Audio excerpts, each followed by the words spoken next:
नमस्कार। आज हम श्री ललिता सहस्रनाम स्तोत्रम के एक बहुत ही खास श्लोक पर बात करने वाले हैं। श्लोक संख्या 43। नमस्कार। हाँ, ये श्लोक बहुत गहरा है। हमारे पास इस पर कुछ व्याख्याएं हैं और आज हम कोशिश करेंगे कि इस एक श्लोक में जो माँ ललिता त्रिपुर सुंदरी के 8 दिव्य नाम है ना, शंकरी, श्रीकरी, साध्वी, शरद चंद्र निभाना, शातोदरी, शांतिमती, निराधारा और निरंजना, इनके मतलब और इनके आपसी कनेक्शन को समझें। बिल्कुल, ये श्लोक तो जैसे रत्नों की खान है। हर नाम में अपने आप में एक पूरा दर्शन छुपा है। तो फिर शुरू करने से पहले क्या हम श्लोक का पाठ करें? हाँ, अवश्य। इससे उसकी ध्वनि और ऊर्जा का अनुभव होगा। आप शुरू करें। ठीक है। शंकरी, श्रीकरी, साध्वी, शरद चंद्र निभाना, शातोदरी, शांतिमती, निराधारा, निरंजना। वाह, कमाल है। मतलब एक ही पंक्ति में देवी के कितने अलग अलग रूप पर जुड़े हुए भी लगते हैं। हाँ, यही तो इसकी खूबी है। चलिए तो फिर इनके अर्थों में उतरते हैं। पहला नाम शंकरी, ये तो सीधा सीधा भगवान शिव से जुड़ता है। सही कहा ना मैंने? आपने बिल्कुल सही पकड़ा। शांकरी का मतलब है शंकर की, भगवान शंकर की शक्ति, उनकी अभिन्न ऊर्जा। अच्छा। लेकिन ये सिर्फ एक रिश्ता बताने वाला शब्द नहीं है। असल में ये उस सिद्धांत को बताता है कि शिव मतलब चेतना और शक्ति मतलब ऊर्जा, ये अलग नहीं है। हाँ, एक ही सिक्के के दो पहलू जैसे। हाँ बिल्कुल।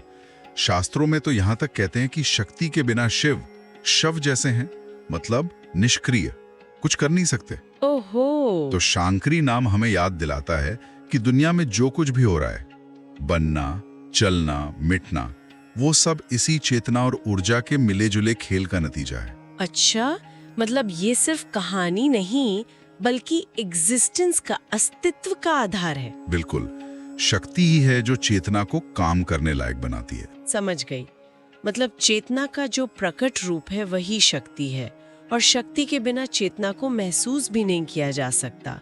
ये तो सचमुच सृष्टि का आधार है। हाँ। इस ऊर्जा और चेतना के संतुलन के बाद अगला नाम आता है श्रीकरी। श्री सुनते ही मन में लक्ष्मी जी, वैभव, ये सब आता है। क्या इसका मतलब सिर्फ पैसों या चीजों से है? श्रीकरी का अर्थ है श्री देने वाली, और श्री शब्द का मतलब बहुत बहुत बड़ा है। हाँ, इसमें पैसा, धन दौलत, सुख सुविधाएं शामिल हैं, पर वो तो बस एक छोटा सा हिस्सा है। अच्छा, और क्या है फिर? श्री का असली मतलब है शुभता, सौभाग्य, सुंदरता, तेज, गुण, संतुलन और सबसे जरूरी अंदर की समृद्धि। अंदर की समृद्धि। हाँ, जब हम कहते हैं माँ श्रीकरी हैं, तो मतलब वो भक्त की जिंदगी में हर लेवल पर, बाहर भी और अंदर भी, शुभता और बरकत लाती हैं। सच्ची, श्री तो मन की शांति है, संतोष है, ज्ञान है, दया है। तो माँ की कृपा से जो श्री मिलती है ना, वो इंसान को पूरी तरह से समृद्ध बनाती है। ये सिर्फ कुछ पाने की बात नहीं है, ये एक ऐसी हालत है जहाँ इंसान खुद अच्छाई का सोर्स बन जाता है। ये बहुत जरूरी बात कही आपने कि श्री सिर्फ बाहरी चीज नहीं, अंदर की अवस्था भी है। और शायद सच्ची बाहरी समृद्धि भी अंदर के संतुलन से ही आती होगी। बिल्कुल। अब तीसरा नाम है साध्वी। ये शब्द तो पवित्रता, साधुता, ऐसा भाव देता है। देवी के लिए इसका क्या मतलब समझे? साध्वी का मतलब है जो पवित्र है, अच्छे आचरण वाली है और धर्म के रास्ते पर चलती है। देवी के लिए ये नाम उनकी परम शुद्धता, उनकी निर्मलता और उनकी नैतिकता को दिखाता है। अच्छा। वो खुद सारे गुणों की खान है और सत्य और धर्म का जीता जागता रूप है। पर इसका एक और गहरा मतलब है। वो क्या? साध्वी होने का मतलब सिर्फ नियमों को मानना नहीं, बल्कि स्वभाव से ही पवित्र और सरल होना है। उनके अंदर कोई जलन, कोई धोखा, कोई मैल नहीं है। वी का ये साध्वी रूप हमें इसी अंदर की सफाई की तरफ ले जाता है। यानी साध्वी सिर्फ बाहरी व्यवहार नहीं बल्कि अंदर की निर्मलता और सच्चाई का प्रतीक है। बहुत खूब। हाँ जी। और इसके बाद का नाम तो बहुत ही मतलब सुंदर और काव्यात्मक है, शरद चंद्र निभाना। इसका क्या मतलब है और इसमें क्या खास बात है? हाँ, ये वाकई बहुत खूबसूरत उपमा है। शरत मतलब शरद ऋतु, चंद्र मतलब चांद और निभाना मतलब जिसके जैसा चेहरा हो। अच्छा। तो शरद चंद्र निभाना का मतलब हुआ वो जिनका चेहरा शरद ऋतु के पूरे चांद जैसा है। वाह। अब सोचिए, शरद ऋतु का चांद कैसा होता है? बारिश के बाद आसमान एकदम साफ और पूनम का चांद पूरी ठंडक, सफाई और रोशनी के साथ चमकता है।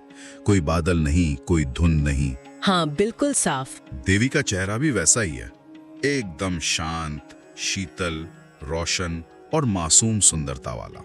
इसका आध्यात्मिक मतलब यह है कि जैसे शरद पूर्णिमा का चांद तपते मन को ठंडक देता है, वैसे ही माँ के इस रूप का ध्यान करने से ही भक्त के मन की बेचैनी, चिंताएं, दुख दर्द मिट जाते हैं। अच्छा।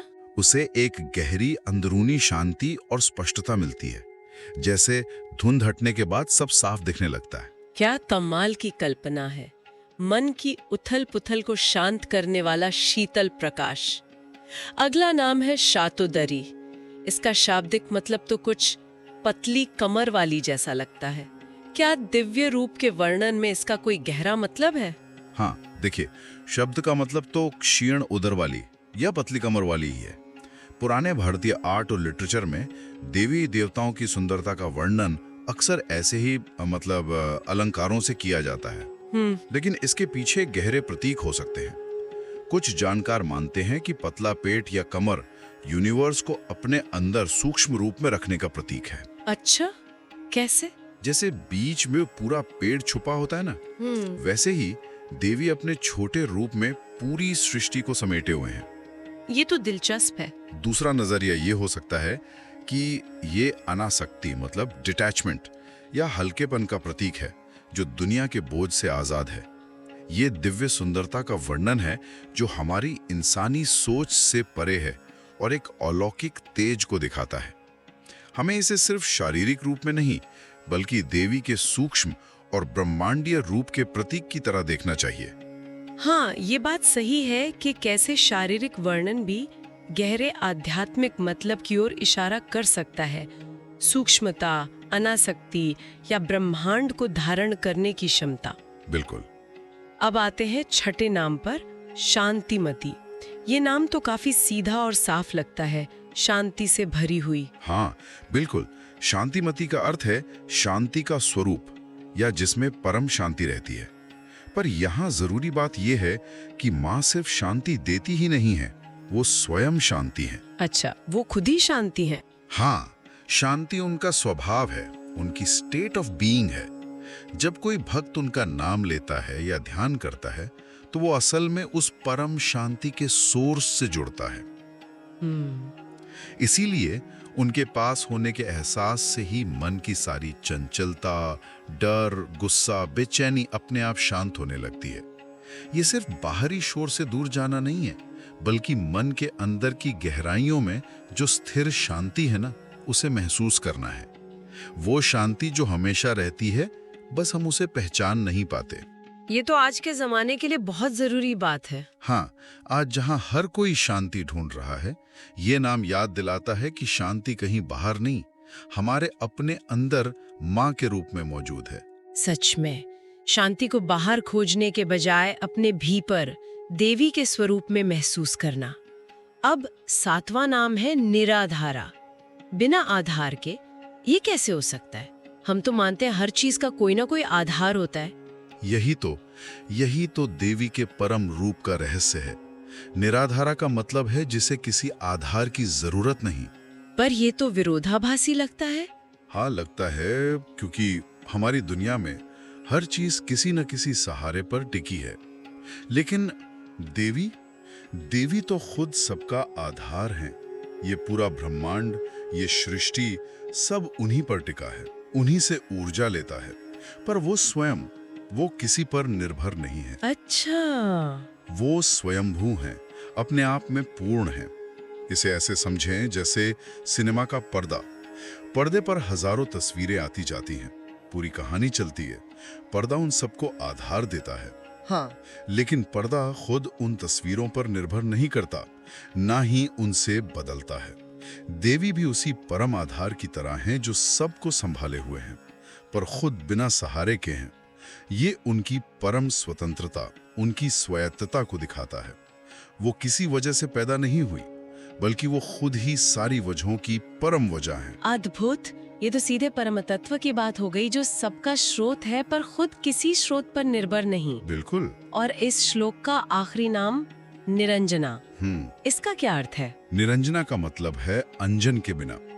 अंजन मतलब काजल या कोई लेप या कोई दाग धब्बा। यहाँ इसका प्रतीकात्मक मतलब है माया का पर्दा, अज्ञान, कर्मों का बंधन, दुख, दोष और दुनिया की हर तरह की कमियों और गंदगी। तो निरंजना मतलब? तो निरंजना का मतलब हुआ वो जो इन सभी दोषों, पर्दों और गंदगी से पूरी तरह परे हैं। वो परम शुद्ध हैं, निर्मल हैं, निर्लेप हैं, बेदाग हैं। अच्छा। कोई भी दुनियावी गुण या दोष उन्हें छू नहीं सकता। ये उनके गुणातीत यानी गुणों से परे पारमार्थिक स्वरूप को दिखाता है। वो प्रकृति के 3 गुणों सत्व, रज, तम से भी परे हैं, माया के खेल से अछूती हैं। ये नाम उनके परम शुद्ध बुद्ध मुक्त स्वरूप को दर्शाता है।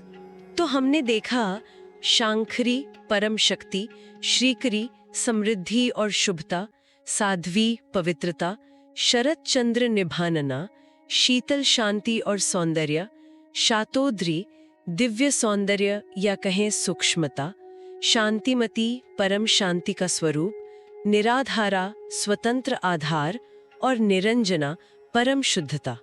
इन 8 नामों को एक साथ देखें तो देवी ललिता की कितनी भव्य, कितनी पूरी तस्वीर उभरती है। बिल्कुल, ये 8 नाम मिलकर देवी के स्वरूप की एक अद्भुत झलक देते हैं। आप देखिए कैसे उनमें ऐसे गुण भी हैं जो हमें विरोधाभासी लग सकते हैं, पर उनमें वो सहजता से मिले हुए हैं। हाँ, जैसे? वो शांकरी हैं, परम क्रियाशील ऊर्जा, सृष्टि को चलाने वाली शक्ति, और वही शांतिमती हैं, परम स्थिर शांत सागर। सही बात है। वो श्रीकरी हैं, दुनिया को हर तरह की बरकत देने वाली, और वही साध्वी और निरंजना है, सबसे अलग, परम पवित्र और शुद्ध। वो शरद चंद्र निभानना और सातोदोरी के रूप में दिव्य सौंदर्य और आकर्षण से भरी हैं, तो वहीं निराधारा के रूप में वो परम स्वतंत्र हैं और सबका आधार भी हैं। हाँ। इन नामों को एक साथ याद करने से भक्त को ये समझने में मदद मिलती है कि दिव्यता किसी एक गुण में बंदी नहीं है, बल्कि वो इन सभी पहलुओं का एक सुंदर संगम है। और इससे भक्त को प्रेरणा मिलती है कि वो भी अपनी जिंदगी में शक्ति और शांति, समृद्धि और पवित्रता, सुंदरता और स्वतंत्रता के बीच संतुलन बनाने की कोशिश करे। सही कहा। ये गुण सिर्फ देवी का वर्णन नहीं है, बल्कि साधक के लिए एक तरह से लक्ष्य भी बन जाते हैं। सचमुच ये केवल श्लोक का पाठ नहीं, बल्कि जीवन जीने की कला का सूत्र भी लगता है।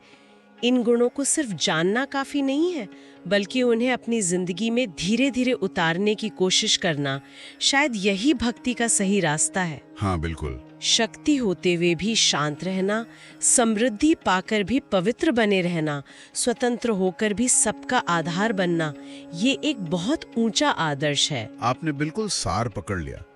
ये एक सफर है अपने अंदर ही इन दिव्य गुणों को पहचानने और उन्हें बढ़ाने का। तो आज हमने श्री ललिता सहस्त्रनाम स्तोत्रम के श्लोक 43 के इन 8 दिव्य नामों की एक संक्षिप्त लेकिन बहुत ही गहरी चर्चा की।